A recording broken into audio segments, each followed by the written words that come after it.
आपले नवनिर्वाचित नगराध्यक्ष शिवसेनेचे शहर छत्रपती शिवराय, भारतीय राज्यघटनेचे शिल्पकार भारतरत्न डॉक्टर बाबासाहेब आंबेडकर,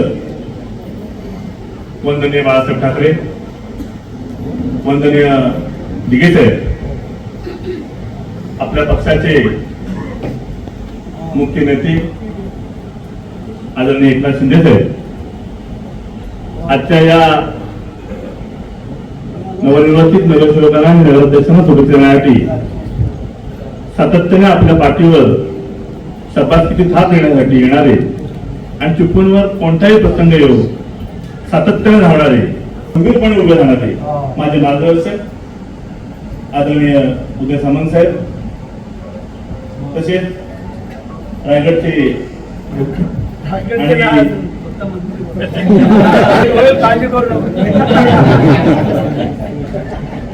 मधले रोजगार मंत्री आदरणीय गोवाले साहेब,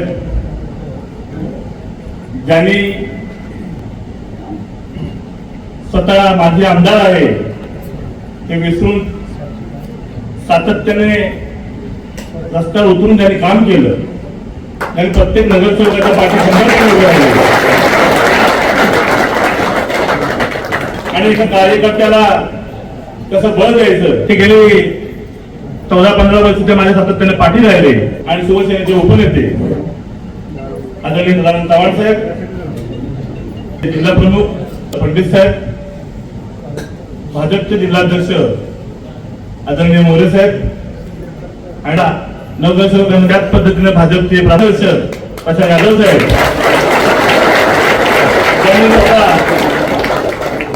नियोजन कशा पद्धतीने असावं मला खऱ्या अर्थाने शिस्त दाखवली. आणि एखाद्या कार्यकर्त्याला रात्री फोन करून त्याला विचारपूस करून घेणं, प्रत्येक प्रभागामध्ये फिरणं आणि प्रत्येक प्रभागातली व्यूहरचना कशा पद्धतीने आखली पाहिजे हे आमच्या प्रशासन साहेबांनी आम्हाला दाखवून दिलं. आमच्या जिल्ह्यात खऱ्या अर्थाने सांगायचं झालं पण आज भगवा फडकवतो कारण तुम्ही सातत्यानं चिपळूण जे प्रेम केलं, चिपळूणमध्ये इंदिरा गांधी सांस्कृतिक केंद्र असेल, असूर छत्रपती शिवाजी महाराजांचा पुतळा असेल किंवा नारायण तळाव असेल, अशी अनेक कामं साहेब तुमच्या माध्यमातून झाली. त्यामुळे शिवसेनेच्या त्या मताधिक्यामध्ये जास्तीत जास्त श्रेय हे सर तुमचं पण आहे पालकमंत्री म्हणून आहे, एवढंच मी यासाठी तुम्हाला सांगू इच्छितो.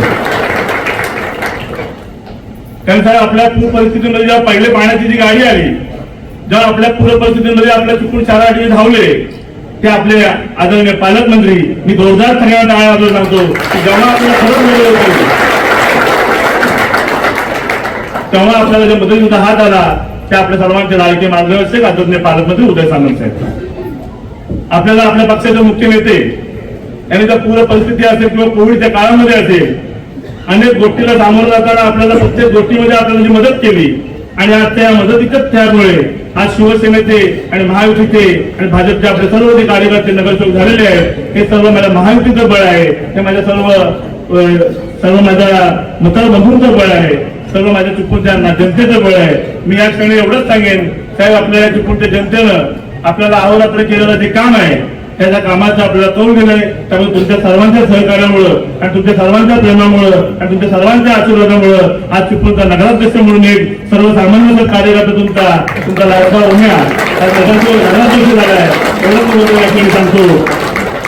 आणि मला मतदारबंधूंना पुन्हा एकदा सांगितलं मी आभार मानतो आणि थांबतो. रिपब्लिकन युतीच्या कालच्या निवडणुकीच्या निकालानंतर विजयी झालेले नगराध्यक्ष आणि सर्व उमेदवारांचं अभिनंदन करण्यासाठी या ठिकाणी उपस्थित असलेले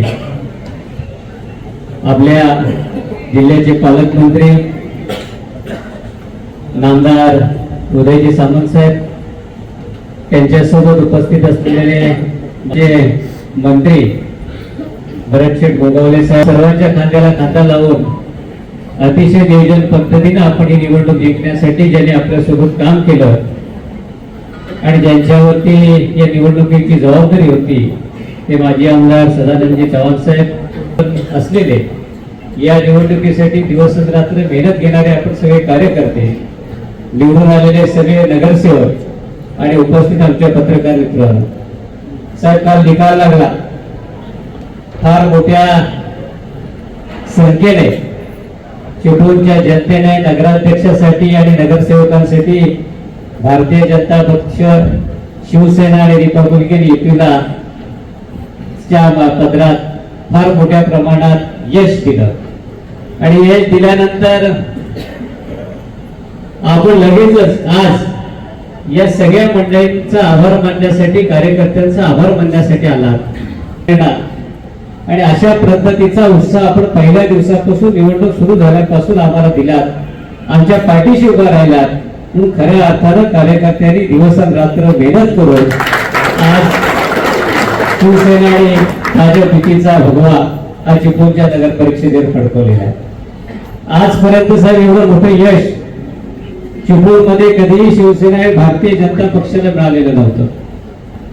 पण साहेब आपण गेल्या काही वर्षात चिपळूणकडे दिलेलं लक्ष, चिपळूणमध्ये केलेली आपण सगळी कामं आणि त्याचबरोबर इथल्या जनतेबरोबर असलेला आपला सुसंवाद, शहरातल्या नागरिकांच्या सोबत असलेला आपलं नातं संबंध, या सगळ्यांमुळे आज एवढ्या मोठ्या प्रमाणात यश हे जनतेने पदरात दिले. अनेकांनी संभ्रम निर्माण, अनेकांच्या मनामध्ये संभ्रम होते की आपल्याला एवढं मोठं यश मिळेल का. आज आमचे पत्रकार मित्रही या ठिकाणी सगळे आहेत. सगळ्यांना शेवटपर्यंत काटेकी टक्कर आहे. या ठिकाणी फार मोठ्या प्रमाणात शिवसेना भाजपला सीट मिळणार नाही अशा पद्धतीच्याच त्यांच्या सर्वेच्या अहवालाप्रमाणे काही गोष्टी सांगण्यात येत होत्या किंवा आपल्याला ऐकण्यात येत होत्या. परंतु सर आम्हाला निश्चितपणे खात्री होती, सदानंद चव्हाण साहेब असतील, आपण असाल किंवा भारतीय जनता पक्षाचे आमचे सगळे वरिष्ठ नेते असतील, या सगळ्यांनी आपण मिळून उमेदवारी डिक्लेअर होण्यापासून उमेदवार कुठल्या प्रभागात कोणता असावा या सगळ्या बाबतचं जे आपण नियोजन केलं, ज्या ठिकाणी आपला उमेदवार निवडून येणार आहे अशा उमेदवारालाच आपण त्या ठिकाणी उमेदवारी देण्यापासून ज्या पद्धतीने प्रचार यंत्रणा, प्रचाराची जी दिशा आपण आखली आणि त्या दिशेप्रमाणे आणि त्या प्रचार यंत्रणेच्या माध्यमातून कार्यकर्त्यांनी तळागाळापर्यंत जे काम केलंय साहेब, हे काम अन्य कुणालाही जमलं नाही. म्हणूनच आज एवढ्या मोठ्या प्रमाणात यश आज या निवडणुकीत पाहायला मिळतंय. साहेब, या निवडणुकीच्या माध्यमातून आणखी एक गोष्ट निश्चितपणे आपल्याला सांगावीशी वाटेल की आपण जे सगळे उमेदवार दिले होते, हे सगळे उमेदवार तळागाळातले सर्वसामान्य कार्यकर्ते होते आणि जे लोकांमध्ये आजपर्यंत कुठल्या ना कुठल्या माध्यमातून काम करत आले होते.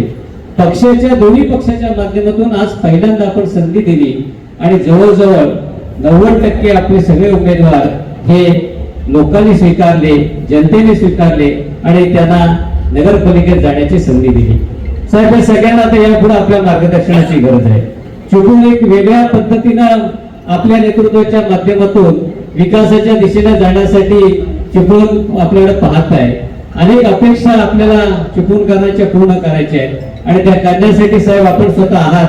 निश्चितपणे या सगळ्या मंडळीच्या माध्यमातून आणि नगराध्यक्ष उमेशजी सकपाळ यांच्या माध्यमातून जे स्वप्न चिपळूणकरांनी या पुढचं बघितलेलं आहे ते बघण्यासाठी तुम्हाला, आम्हाला सगळ्यांना काम करावं लागणार आहे. आणि ते काम करण्यासाठी साहेब जसे आजपर्यंत आमच्या पाठीशी आपण उभे आहात तसेच यापुढे उभे राहा. निश्चितपणे आम्ही सगळी मंडळी जो चिपळूणचा भविष्यातला जो विकास आहे त्या विकासाला मूर्तवत रूप देण्यासाठी प्रामाणिकपणे प्रयत्न करू.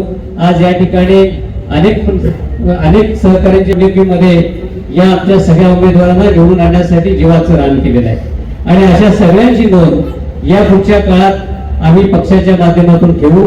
जिथे जिथे त्यांना कुठं संधी देण्याची वेळ येईल त्या त्यावेळी निश्चित वरिष्ठांच्या माध्यमातून त्यांना संधी देण्याचं काम करू. आणि त्याचबरोबर आपल्या सगळ्यांना एक विनंती आहे की आपण सगळेजण निवडून आलेले आहात. आपल्या सगळ्या कार्यकर्त्यांवर लोकांच्या आपल्याला अपेक्षा वाढलेल्या आहेत. या सगळ्या अपेक्षेसाठी आपल्या सगळ्यांना काम करायचं आहे. पक्षानं आपल्यासाठी भरपूर काही केलेलं आहे याची जाणीव ठेवून आपण सगळ्यांनी आजपासून या सगळ्या प्रक्रियेत आपल्याला मिळालेली जबाबदारी पार पाडण्यासाठी या पुढच्या काळात काम करावं एवढी या ठिकाणी आपल्याला विनंती करतो. छत्रपती शिवरायांना मौनाचा मुद्रा. भारतीय गणित शिल्पकार महामानव डॉक्टर बाबासाहेब आंबेडकर यांच्या पंचस्मृतीला अभिवादन. इंद्रदेव सम्राट माननीय बाळासाहेब ठाकरे यांच्या स्मृतीचं अभिवादन. शिवसेनेचे मुख्य नेते उपमुख्यमंत्री एकनाथजी शिंदे साहेब, देवेंद्रजी फडणवीस मुख्यमंत्री, माननीय मुख्यमंत्री, आणि विशेषतः ज्यांच्या नेतृत्वाखाली, ज्यांच्या आशीर्वादामुळे आपण ही निवडणूक सहज सोपी करून दाखवू शकलो ते आदरणीय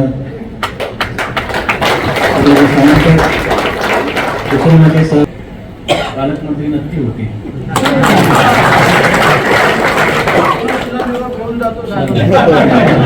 सन्माननीय भरतजी गोगावले, माझे दुसरे सहकारी उपनेते माझे आमदार संजयराव कदम, या ठिकाणी जिल्हा प्रमुख राहुलजी पंटील, शशिकांतजी चव्हाण, सतीशजी मोरे भाजपा जिल्हा प्रमुख, ज्यांच्यावर चुकून भाजपाची प्रभारी म्हणून ह्या निवडणुकीची जबाबदारी होती ते सन्माननीय यादव साहेब. या निवडणुकीमध्ये नवनिर्वाचित नगराध्यक्ष उमेशजी सपकाळ, परंतु एवढा पल्ला या चिपळूणसारख्या ठिकाणी, चिपळूण इतर ठिकाणच्या निवडणुका आणि चिपळूणच्या निवडणुका ह्या लढणं, जिंकणं किंवा लढणं सुद्धा कठीण आहे. ते सोपं करून दाखवलेले जे काही उमेदवार आपल्याला थोड्याशा मतानं जरी मागे राहिले असतील तर ते आमच्या बरोबर जे उमेदवार आहेत ते नगरसेवकच आहेत. ते सर्वच ज्यांच्यामुळे आपण लढलो ते सर्व शिवसेना भाजपा युतीचे सर्व कार्यकर्ते, सर्व पत्रकार बंधू भगिनी, मला असं खात्री आहे की ज्यावेळेस पालकमंत्री म्हणून झाले उदयजी सामंत, आणि पहिलीच मला वाटतं या भागात येताना पहिली भेट वाटतं चिपळूणला असावी, सांस्कृतिक केंद्र आणि काही राहिलेली 2-3 महत्वाची कामं, आणि तिथेच सुरुवात झाली. मला वाटतं त्याच वेळेस खरा आपल्या या नगरपालिकेची आपण जिंकणार याचा पाया रचणार. त्यांनी विविध वेळा जे जे कामं होती ते कामं आपल्या शहरामध्ये दिली, निधी दिला. जे काही गाळ काढण्याचं मोठं काम, लोकांना या पुरापासून संकटमुक्त केलं, आणि मग त्यांनी हे काम केलं. परंतु त्यापूर्वी खरा पाया रचला असेल तर आपले शिवसेनेचे मुख्य नेते त्यावेळेचे मुख्यमंत्री एकनाथजी शिंदे साहेब. चिपळूणकरांना आम्ही जी साथ घातली आणि ते साधेला ओढ दिलं त्याचं कारण तेही आहे. ते एवढ्या चिखलातून, एवढ्या अडीअडचणीतून त्यांनी जे आपल्याला 8 दिवसामध्ये शहर मोकळं करून दिलं त्याची जाणीव, विशेषतः जो सकल भाग आहे, ज्या भागामध्ये पाणी साठलं होतं त्या भागातील लोकांनी पुरेपूर आपल्या पक्षाच्या पाठीशी, कारण अत्यंत प्रतिकूल परिस्थितीमध्ये आपल्या पुलाच्या पलीकडे कोण उमेदवार येणार नाही, भाजपा युतीची असली. आणि मग निवडणुकांमध्ये आरोप प्रत्यारोप असतात, विविध परिस्थिती वेगवेगळी बदलत जाते. त्या परिस्थितीत आम्ही गेलो नाही. आम्ही काय करणार की आमचं काम काय आहे, आणि आम्ही लोकांना आव्हान केलं. त्या आव्हानाला आम्हाला लोकांनी, जनतेने साथ चांगली दिली. आता उरतो प्रश्न, उमेशजींनी तुमचे आभार मानलेले आहेत, जनतेचे आभार मानलेले आहेत, पालकमंत्री असो की आम्ही आमचं सर्वांचं त्यांनी त्या ठिकाणी आभार मानलेले किंवा ते व्यक्त केले. आता आपल्याला पुढच्या 5 वर्षांतर याहीपेक्षा जनता आपल्यावर आणखी भरभरून टाकेल एवढं फक्त 5 वर्षामध्ये चांगलं आपल्याला काम करायचं आहे. हे सर्व निवड उमेदजी नव्हे, त्यांची असणारी टीम, आणि सर्व टीम जवळजवळ 90% लोक हे सगळे नवीन आहेत, तरुण आहेत. एखादा साधा कार्यकर्ता की त्या कार्यकर्त्याचं लोकांमध्ये लोकमत काय असतं साहेब, तर त्याच्यामध्ये एक अंकुश आवले, निहार कोळे,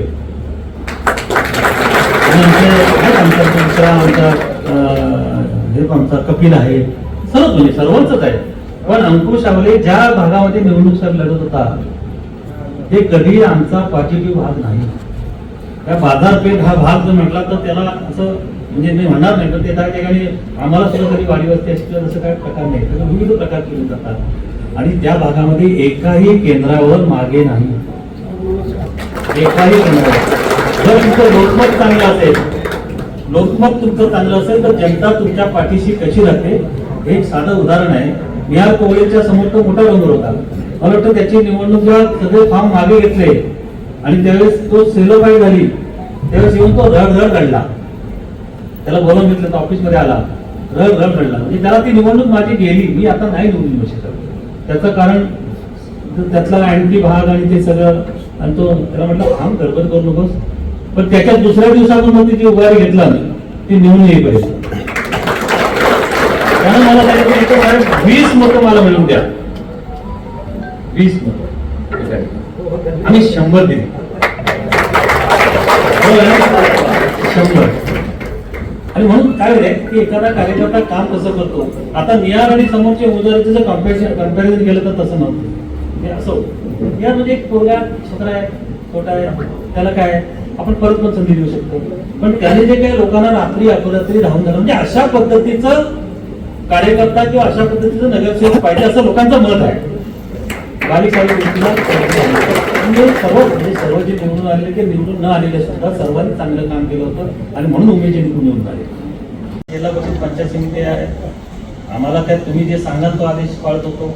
मला वाटतं निवडणुकीच्या प्रत्येक प्रक्रियेमध्ये इथे मला वाटतं तुमच्या 3-4 मिटिंग झालेल्या आहेत आणि त्या 4 मिटिंगमध्ये तुम्ही प्रत्येकाला प्रोत्साहित केलं, ऊर्जा दिली आणि प्रत्येक वेळी आमच्या बैठका घेतल्या आम्हाला अधिकार दिले होते तुम्ही आणि आम्ही तुमच्याशी संपर्कात होतो. तुम्ही त्यावेळेस तुमच्या निर्णयाच्या कुठल्याही आम्ही अगेन्स्ट जाऊन काही निर्णय घेतला नाही. प्रत्येक निर्णय तुमच्याशी आमची चर्चा करून आपण त्या ठिकाणी घेतलो आणि कुणालाही फसवणूक करण्याचा किंवा कुणाला बाजूला टाकण्याचा काही संबंध नव्हता. त्या ठिकाणी जे उमेदवार त्यांनी मागितले होते त्या ठिकाणचे उमेदवार मोठ्या मताचे त्यांनी निवडून आले. जर का त्या ठिकाणी आपण निर्णय घेतला नसता तर कदाचित आमच्या अंकुश असेल, आमची हर्षाली असेल, आमच्या अंजलीताई असतील, त्यांच्यावर अन्याय नाही का झाला. तर त्या मोठ्या मताचे केम निवडून आलेले आहेत. ज्या ठिकाणी ज्या येणाऱ्या जागा आहे त्या जागेवर अडवून एक सीटसाठी फक्त तरी सुद्धा आम्ही त्यांना सांगितलं की एकाच जागेमुळे आम्ही कुठली युती महायुती तोडणार नाही. हे मला वाटतं प्रत्येक मिटिंगमध्ये सांगितलं होतं. अंकुशला सुद्धा आम्ही थांबवण्याचा प्रयत्न त्याला सांगून झाला होता. आपल्याला थांबायला तर सांगू, पण जर अंकुशला थांबवलं असतं तर आज त्याच्यावर अन्याय नाही. कदाचित ती जागा आपली युतीची महायुतीची आलीच नसती. ती जर जागा आम्ही सोडली असती तर ती महायुतीची आलीच नसती. त्यामुळे कुणाशी हा वाद आता चर्चा करण्याचा भाग नाहीये. परंतु आमच्यावर जो डाग होता की असं सांगितलं गेलं होतं की फसवणूक आमची केली गेली. आता मी केली गेली तर तुम्ही केली गेली का कुणी केली मला माहिती नाही. फसवणुकीचा काही संबंध नव्हता. की ही निवड कुठेतरी मॅनेज झालेली निवडणूक होती. फक्त तुम्ही हे निवडणुकीमध्ये उतरायचंच नव्हतं. जर का आपल्या कार्यकर्त्याला मान सन्मान द्यायचा तर आपण 27 उमेदवार 28 उमेदवार उभे करायला पाहिजे होते. हे आपण केले नाही. एवढं करून कार्यकर्त्याला निवडून आणायला बरेचसे उमेदवारांचे डिपॉझिट जप्त झाले. ही परिस्थिती का हवी? शहरामध्ये बरेच उमेदवार ज्या भागामध्ये मोठ्या प्रमाणात विकासाची कामं झाली त्या भागामध्ये आपले उमेदवार सक्षम मिळू नये किंवा त्या उमेदवाराला आपण निवडून आणू नये हे दुर्दैव आहे. आणि म्हणून तुम्ही कोणाची आज आपल्याला फार हे नाही. हा आम्हाला मिळालेला जनतेने दिलेला कौल आहे. हा आमचं स्वतः जरी आम्ही मेहनत केली किंवा आमच्यावर विश्वास टाकला असला तरी जनतेचा कौल आहे. त्याच्यामुळे आम्हाला माज किंवा आम्हाला माजून जाणं किंवा आम्हाला उद्मत्तपणे येणं हा विषय नाही आहे. आम्हाला सर्वांना बरोबर घेऊन जायचं ही आमची भूमिका आहे. आणि ती मला वाटतं आम्हाला ह्याचा न्याय पाहिजे. मी तेव्हा म्हटलं होतं जरी फसवणूक केली असेल तर जनता आम्हाला फसवेल. जनतेनं आम्हाला ज्या अर्थी फसवलं नाही त्या अर्थी आम्ही कोणालाही फसवलं नाही. आमच्या पक्षाने संख्येने उपस्थित शिवसेना भाजपचे सर्व पदाधिकारी बंधू आणि भगिनी, मी सर्वप्रथम चिपळूण आणि गुहागरच्या दोन्ही नगराध्यक्षांचं मनपूर्वक अभिनंदन करतो, त्यांचे कौतुक करतो. आणि निवडून आलेल्या दोन्ही नगरपालिकेची भाजपची युती जर एकत्र राहिली तर कशा पद्धतीचा चमत्कार होऊ शकतो हे आपण चिपळूणकरांनी दाखवून दिलेलं आहे. म्हणजे आजच्या दिवशी मी नावं घेत नाही, काही मंडळी त्याच्यामध्ये प्रशांती इथं आहे. मी माझ्या इथल्या काही पत्रकार सहकाऱ्यांना फोन करून विचारलं की बाबा मी उमेश सतपाळ साहेब असा उल्लेख केला पाहिजे. त्यानंतर त्यांना विचारलं काय चाललंय उमेश, आमचं काय होणार आहे, पैसे उभे अडचणी. दुसऱ्या एकाला तुला काय किती मताधिक्य राहील उमेश सतपाळांचं, उमेश सतपाळांचं 3,500 मतांना सीटच गेली आहे. मला धक्काच बसला. पण राजेशजी उमेश सतपाळ, शिवसेनेचे सगळे पदाधिकारी, भाजपचे सगळे पदाधिकारी समोरच्याकडे असलेला विजय कशा पद्धतीनं खेचून आणू शकतात हे चिपळूणकरांनी आपल्या महायुती का झाली नाही, कशा पद्धतीनं झाली नाही याची विस्तृत चर्चा इथं स्वतःच्या भाषणामध्ये आता सदानंद चव्हाण साहेबांनी केली. शेवटच्या क्षणापर्यंत जिल्ह्याचा पालकमंत्री म्हणून आणि आदरणीय एकनाथ शिंदे साहेबांनी जे अधिकार दिले होते त्या अधिकाराचा वापर करून राष्ट्रवादी काँग्रेस पार्टी बरोबर देखील युती व्हावी ही प्रामाणिकपणाची माझी इच्छा होती. आता कुणी कोणावर टीका करायची आणि कुणी कोणाला सल्ले द्यायचे हेच मला कळेल असं झालेलं. आणि म्हणजे मला समजेनाच झालंय, माझ्या रत्नागिरीच्या नगरपालिकेमध्ये याच राष्ट्रवादी काँग्रेस पार्टीनं नगराध्यक्ष पदाचा उमेदवार आणि 14 नगरसेवक उभे केले होते घड्याळ दिवसाकडे. राहुलजी बरोबर आहे की नाही? रिझल्ट काय लागला? 14-0. पण ठीक आहे, मी कोणाची चेष्टा करत नाही. पण ज्यांनी रत्नागिरी नगरपालिकेमध्ये नगरसेवक पदासाठी एबी फॉर्म दिले, नगराध्यक्ष पदाचा एबी फॉर्म दिला, त्यांनी चिपळूणमध्ये आम्ही फसवलं म्हणून सांगणं म्हणजे हे किती खोटारडेपणाचं लक्षण आहे हे तुम्ही सगळ्यांनी ओळखलं पाहिजे. आणि कुठेही आपण टीका टिप्पणी केली नाही. ना प्रशांत यादवने केली, ना सदानंद चव्हाण साहेबांनी केली, ना उमेश सकपाळांनी केली, ना गुहागरच्या आपल्या पदाधिकाऱ्यांनी केली. आपण विकास किती केलाय आणि भविष्यातला विकास किती करणार आहोत हे लोकांना सांगून, मतदारांना सांगून त्यांची मतं जिंकली आणि त्यांची मतं घेतली. आणि म्हणून उमेश सकपाळांची जबाबदारी खऱ्या अर्थानं वाढलेली आहे. उमेश सकपाळांनी सांगितलं की सर्वसामान्य कुटुंबातल्या एका कार्यकर्त्याला शिवसेनेनं न्याय दिला, तसाच चिपळूणच्या देखील मतदारांनी न्याय दिलाय. याची नोंद पुढची 5 वर्ष त्यांच्या मनामध्ये राहिली पाहिजे. आणि एवढ्यासाठीच राहिली पाहिजे की ज्यावेळी शिवसेना भाजपचा नगराध्यक्ष म्हणून एखादी व्यक्ती निवडून जाते त्यावेळी तो त्या दोन्ही पक्षाचं देखील नेतृत्व करत असतो याचं भान त्याला असलं पाहिजे. भविष्याच्या 5 वर्षानंतर तुमच्या नगराध्यक्षानं कामच चांगलं केलं नाही, त्याच्यामुळे आम्ही तुम्हाला मतदान करणार नाही अशा पद्धतीचा आवाज चिपळूणच्या नगरपालिकेमध्ये येणार नाही याची दक्षता जशी उमेश सकपाळने घ्यायची आहे तसं सगळ्या नगरसेवकांनी घ्यायची आहे. तुम्ही जिल्हा परिषद पंचायत समितीचे चव्हाण साहेब माझ्यावर जबाबदारी सोडून द्या, युती करायची की नाही. तुम्ही असाल, प्रशांतजी असतील, सतीश गोडे असतील, हे बसा, ठरवा. आपण हाच पॅटर्न जिल्हा परिषद पंचायत समितीमध्ये आपण कुठे सांगितलंय. मला आता येत असताना कोणीतरी सांगितलं, समोरच्यानी सांगितलं की आम्हाला युती द्यायचं नाही. आमचं कुठं निमंत्रण यावं. आम्ही महायुती जपण्याचा प्रयत्न करतो, आम्ही महायुती वाढावा असा प्रयत्न करतो. आम्ही देवेंद्रजींना जेवढा सन्मान देतो तेवढाच आमच्या एकनाथ शिंदे साहेबांना सन्मान देतो, तेवढाच आम्ही अजितदादांना सन्मान देतो. त्याच्यामुळे आमची दारं खुली होती. स्वतःहून जर बंद कोणी केली असतील आता उघडण्याचा प्रयत्न मात्र कोणी करू नका. ही दोन्ही जिल्हा प्रमुखांना देखील माझी त्यांना जर आपल्यासोबत यायचं नाही तर आपण त्यांच्याबरोबर कशाला जायचं. आणि मला चव्हाण साहेबांनी सांगितलेली वस्तुस्थिती खरी वाटते की अशा पद्धतीनं आपल्या कार्यकर्त्यांवर अन्याय होतो.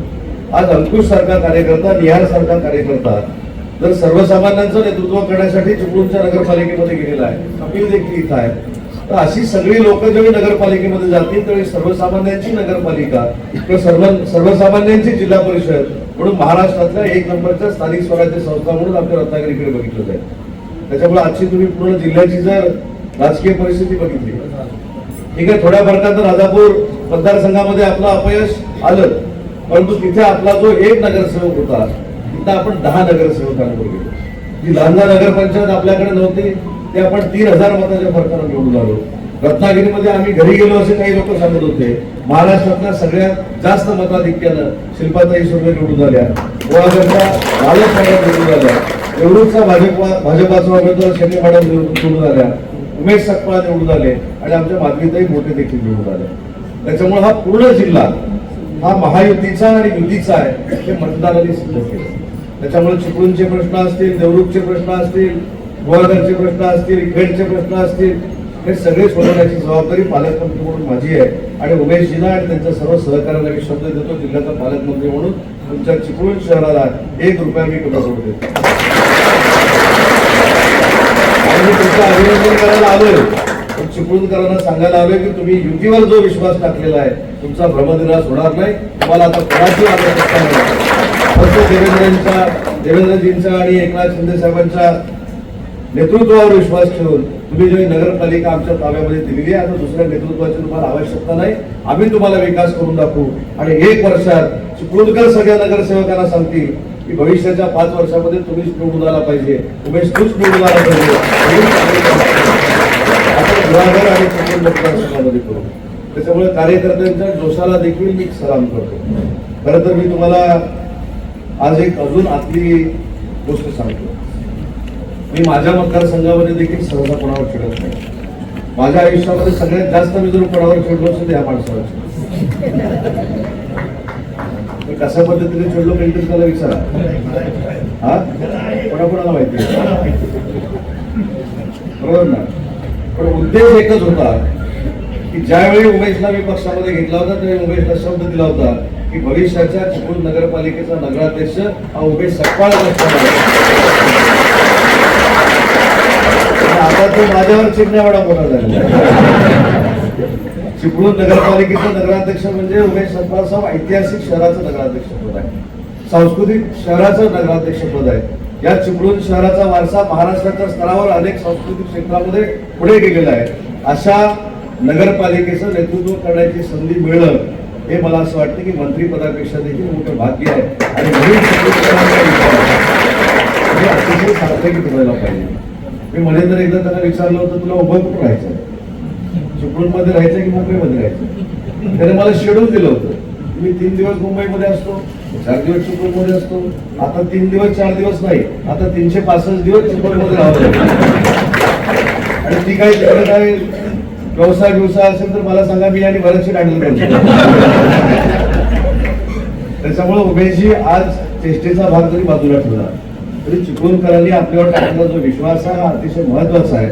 आणि असा विश्वास मोठ्या फरकानं कधी लोक आपल्यावर ठेवत नाही. आज तुमच्याकडे मेजॉरिटी आहे, तुम्हाला कुठं ठरावाला अडचण नाही, तुम्हाला कुठं प्रशासकीय अडचण येणार नाही. अधिकाऱ्यांनी जर शाणपणा केला तर मी इकडे बसलेलो आहे, तुम्ही त्याची चिंता करू नका. पण ह्या सगळ्या गोष्टी करताना आपण जनतेचा विश्वास संपादन केला पाहिजे. आपण जनतेला दिलेला जो विश्वास आहे हा संपादन करत असताना त्यांना दिलेले जे शब्द आहेत, मग गाळाचा प्रश्न असेल, ब्लू लाईनचा प्रश्न असेल, रेड लाईनचा प्रश्न असेल, इथल्या सगळ्या युवकांची आपल्याला बोट जर बांधायची असेल, त्यांना स्वतःच्या पायावर उभं करायचं असेल, तर माझ्या विभागाचं जे काही सहकार्य लागणार आहे त्याचा प्रश्न असेल, त्या सगळ्या प्रश्नावर तुम्हाला मार्ग काढावे लागतील. तरच लोक भविष्याच्या 5 वर्षानंतर तुम्हाला स्वीकारणार आहेत. आणि दोन्ही नगराध्यक्षांचं चांगलं झालेलं आहे सगळ्याच. पूर्वी कसं व्हायचं, नगरसेवकांमधनं नगराध्यक्ष व्हायचे, पण मेजॉरिटी झाली की नेते ठरवायचे. हा 6 महिने, हा 7 महिने, हा 8 महिने, हा 10 महिने, हा 12 महिने. उमेशचं नशीब हे चांगलं आलं. कोणी काय पण करा, मी 5 वर्ष हे पण नशीब लागतं. म्हणजे खरं देवेंद्रजींना आणि एकनाथ शिंदे साहेबांना अजून एक धन्यवाद उमेश दिले पाहिजे की 5 वर्षाचा कार्यकाळ थेट नगराध्यक्षाचा त्यांनी केला आणि दुसरंही चांगलं केलं. अभ्यास केला की नाही काय त्याचा 2 वर्ष भीतीच नाही कोणाची. काय पण करा पण चांगलं करा. काल बिहार घोषणा देताना मी बघितलं त्यातली क्लिप एक व्हायरल झाली होती, जय श्रीराम जय श्रीराम म्हटलं, हा भाजपमध्ये गेला. नंतर शेवटच्या क्लिपमध्ये हिंदू हृदय सम्राट बाळासाहेब ठाकरेंची गोष्ट मी ऐकली. पण भाजप आणि शिवसेना काय वेगळं नाही, आपलं ध्येय आणि उद्दिष्ट विकास कामं करत असताना आपली जी एकजूट आहे ती टिकवायची आहे. आणि अजून एक भाजपाच्या कार्यकर्त्यांना, पदाधिकाऱ्यांना आणि शिवसेनेच्या पदाधिकाऱ्यांना आपला जो बहुमान आहे तो सांगतो की महाराष्ट्रातला रत्नागिरी जिल्हा एकमेव जिल्हा असा आहे की जो युती म्हणून ताकदीनं लढला आणि त्या जिल्ह्याचा निवडून यायचा स्ट्राईक रेट हा 99% आहे.